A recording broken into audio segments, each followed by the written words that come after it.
Good morning, students. Yesterday we have started the next new topic, that is electricity, and we have discussed about the electric charge, electric current, and what is the SI unit of electric charge and what is the SI unit of electric current. And then finally we concluded what is an electric circuit. A continuous closed path of electric current is called as an electric circuit. A continuous closed path of an electric current is called as electric circuit. Okay, now the SI unit of current is ampere. SI unit of electric current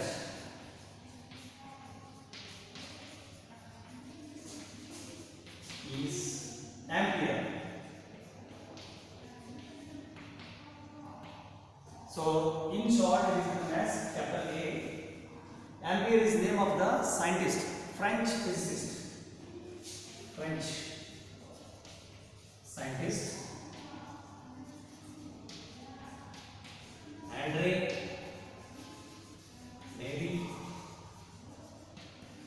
Ampere. Okay, you are going to learn more about Ampere and Ampere circuit law in class 12th. Very important law. Okay, in the honor of Ampere, the SI unit of electric current is named as Ampere. Okay, in short it is known as capital A. So what is 1 ampere current?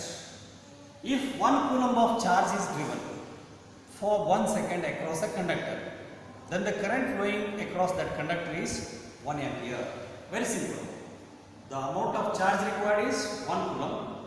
The time taken for the flow of 1 coulomb of charge across a cross-sectional area of a conductor is 1 second.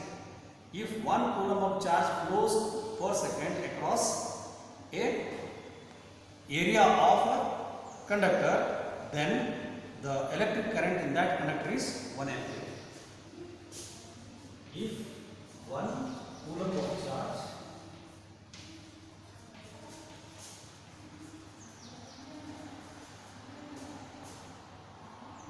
per second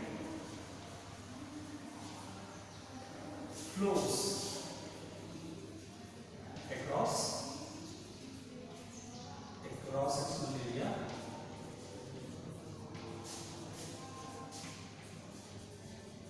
of a conductor, then the electric current in that conductor is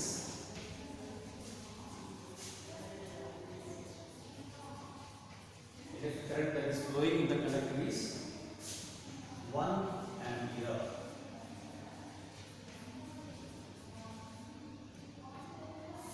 Right.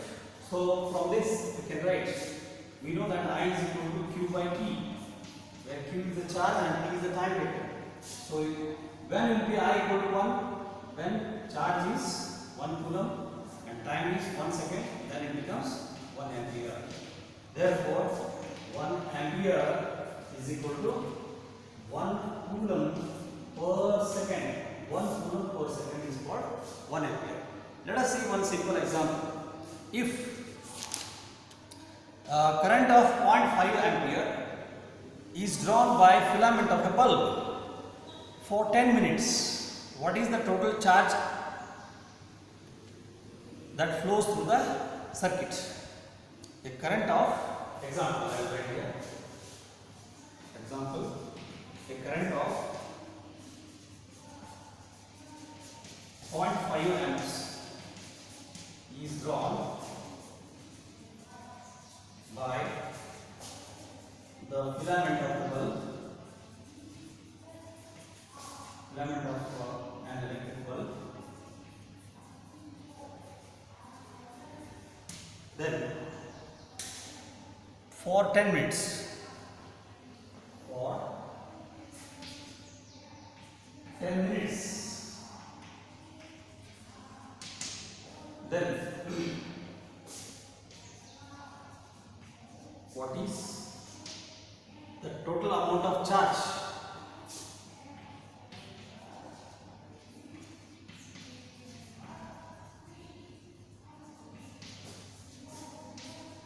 Total amount of charge drawn by the bulb or the filament of the bulb in 10 minutes. It's a very simple problem.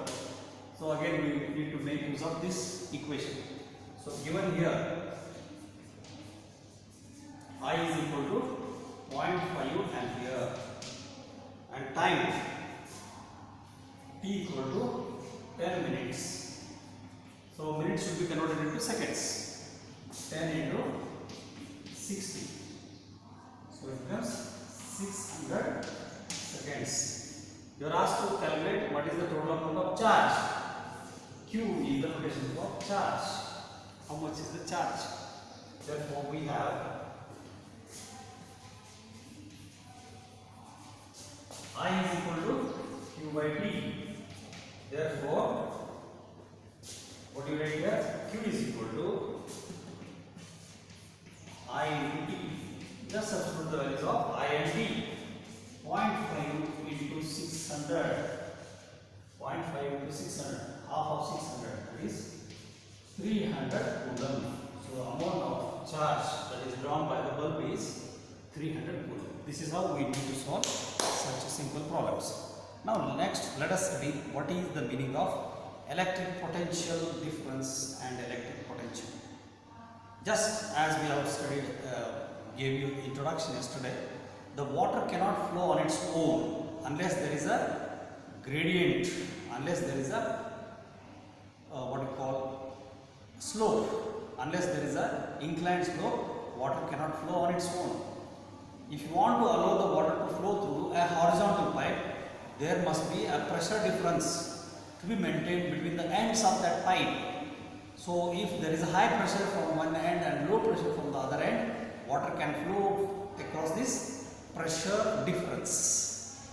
For example, if you connect a pipe to the overhead tank, if the overhead tank is full of water, and connect the pipe to the overhead tank and bring the other end of the pipe down. So, because of the height difference, the water starts flowing from the overhead tank down the pipeline.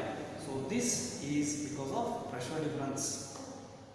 Similarly, the heat flows only when there is a difference in temperature. Heat flows from a body at higher temperature to a body at lower temperature. So, for the flow of heat energy, there is a requirement of temperature difference. If the temperature difference is not there, if the temperature difference is 0, if both the bodies are at same temperature, say let us say two iron cylinders are there which are heated at 50 degrees Celsius. If they are kept each other, then there is no exchange of heat at all. So, for the heat to flow from one body to another body, there must be a temperature difference. In the same way, if at all you want to allow the charges to flow from one end of the conductor to the other end of the conductor, there must be a potential difference. Now we are understanding what is the meaning of potential difference. Potential difference is just like we can say electric pressure difference. You can just have a comparison. When there is a pressure difference, then only water flows. When there is a pressure difference, atmospheric pressure difference, air currents arise. The air flows from higher pressure region to lower pressure region. In the same way, the electric charges flow from higher electric potential point to the lower electric potential point. Then what is the meaning of this electric potential and electric potential difference? So this is interesting. Let us learn potential difference and potential.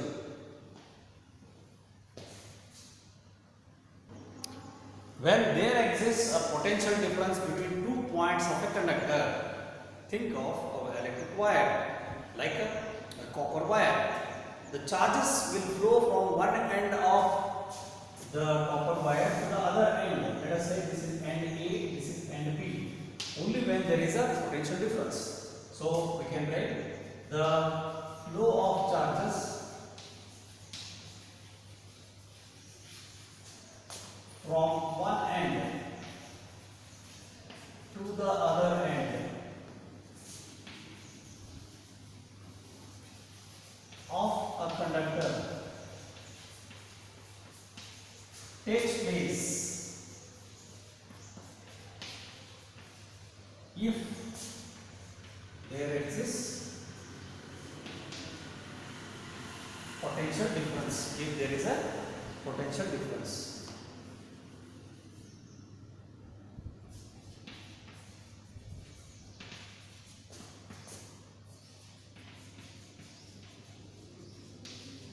Means the potential at A must be greater than potential at B. So then only the charges can flow from A to B. So then for a current flow through a wire, which is that which provides this potential difference? I gave you example of torch. See, we use cells, storage battery or cells. These are sources of energy, sources of electric energy. These are providing potential difference. So there are two terminals, positive terminal and negative terminal of a electric cell. So the positive terminal is said to be at a higher potential, negative terminal of the cell is said to be at lower potential.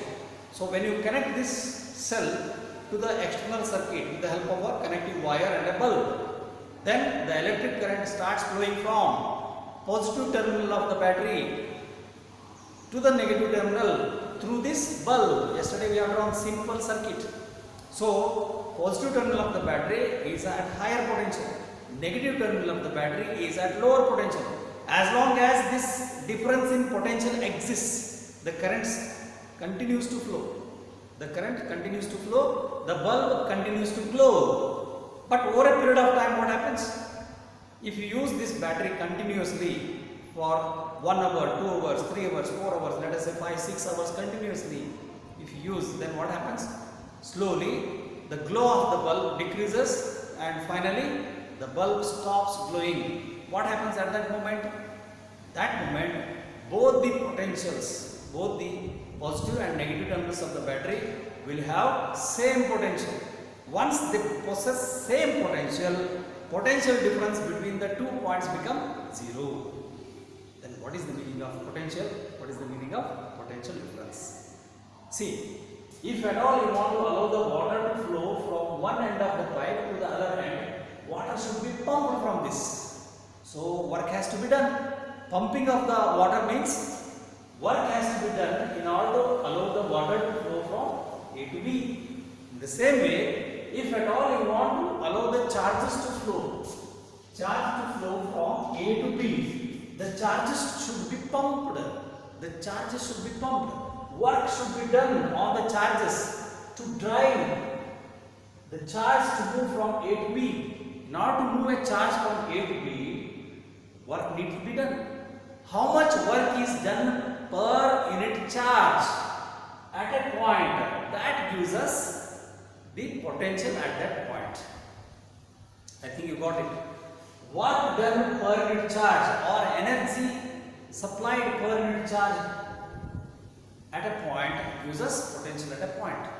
So if there exists a potential difference, it means how much amount of work is needed to be done in order to drive 1 coulomb of charge or 1 unit of charge from A to B. That gives us potential difference. Now I will write what is the meaning of potential difference. Potential difference, it is denoted by V. Potential difference V. It is denoted in terms of work done. Work needed to be done. Work needed to be done in moving or driving the charges in moving unit charge. We take it as in moving a unit charge.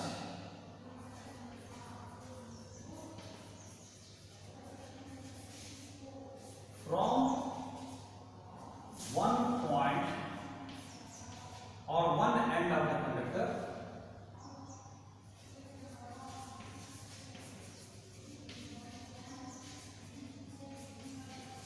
to the other end,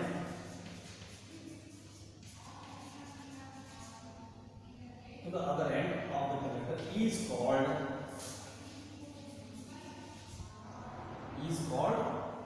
potential difference.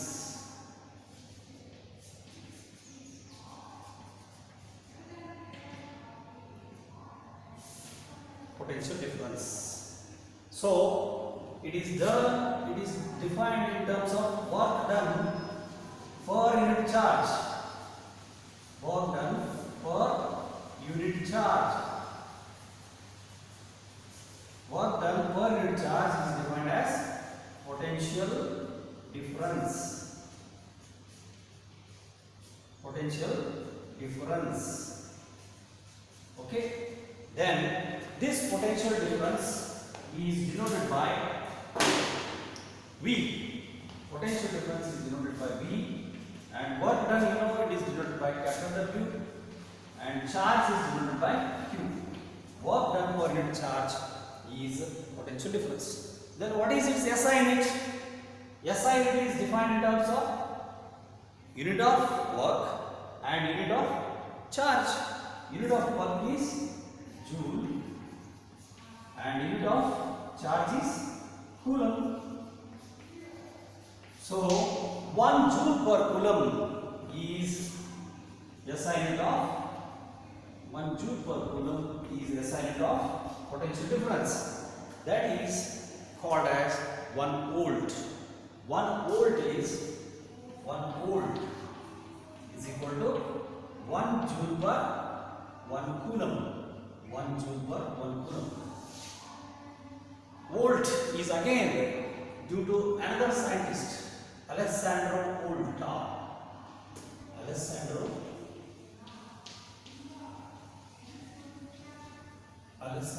Volta is the name of scientist who found out about this potential difference, who gave the idea of potential difference.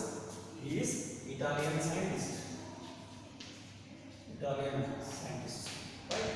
So in the honor of Alessandro Volta, who has contributed in the field of batteries, source of cells, and source of energy, chemical batteries, and primary batteries, secondary batteries, lead acid batteries, and so on. The SI unit of potential difference is named in his honor as volt, not volta. 1 volt is equal to 1 joule per coulomb. I think you got the point.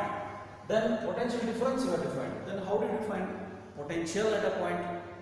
Potential at a point is the amount of work needed to be done in driving the unit charge from a reference point to that point.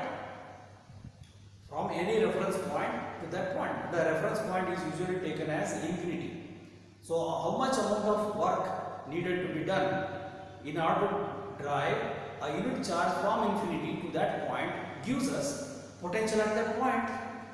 For example, how much amount of work is to be done in pumping up the water, say per unit volume of water. Per unit volume of water means per liter of water. How much amount of work needed to be done in order to pump it to the overhead tank gives us the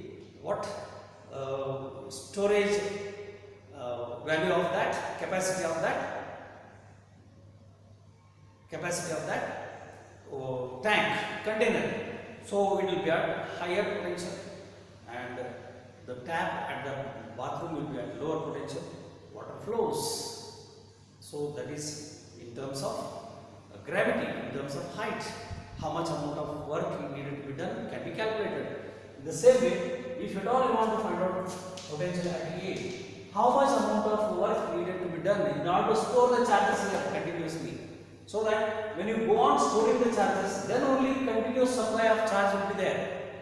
Per second, continuous some amount of charge supply will be there from A to B. At what rate the charges are flowing, at the same rate the charges should be supplied at this point A. That is what we call it as electric potential at a point. Electric potential at a point is defined as the amount of work needed to be done per unit charge. Again same, amount of work needed to be done per unit charge, in moving a unit charge from infinity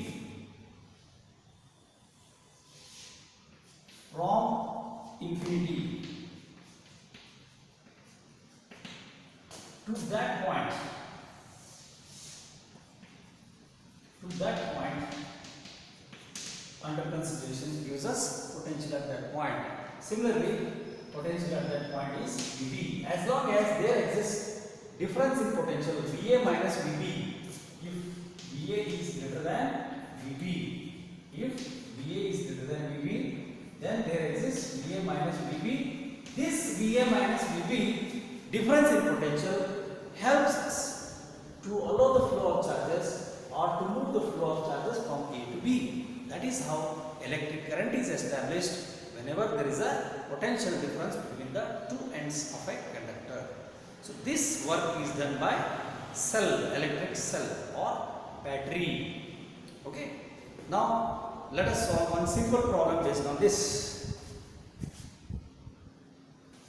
Okay, let us solve one simple problem. How much work is done in moving a charge of 2 coulomb across 2 points having potential difference of 12 volt? So there are 2 points A and B of a conductor, and the potential difference VAB is 12 volts. It is denoted by V, and the charge to be driven is 2 coulomb. So charge is to be driven is 2 coulomb. So how much amount of work is needed to be done? How much work is needed to be done? By definition of potential difference, work done per unit charge. Just substitute work done. So we want to calculate work done. Therefore, work done needed to be done. W is equal to B into Q. Take this Q this side. B into Q. So B is 12 volts. Q is 2 coulomb. So it becomes equal to the 24 joules. Here, 24 joules. So 24 joule of work needs to be done. In order to drive 2 coulomb of charge from A to B. This is how we need to solve the problem. Now I am giving you task.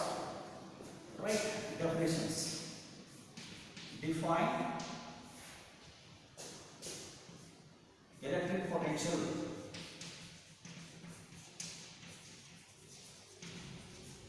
At a point. Second, define 1 volt. What is 1 volt? I think I have given already. What is 1 volt of potential difference? Yes, I mean 1 volt of potential difference. So these are 2 simple problems. We will continue this in the next session. Thank you. Have a nice day. Good day. Bye.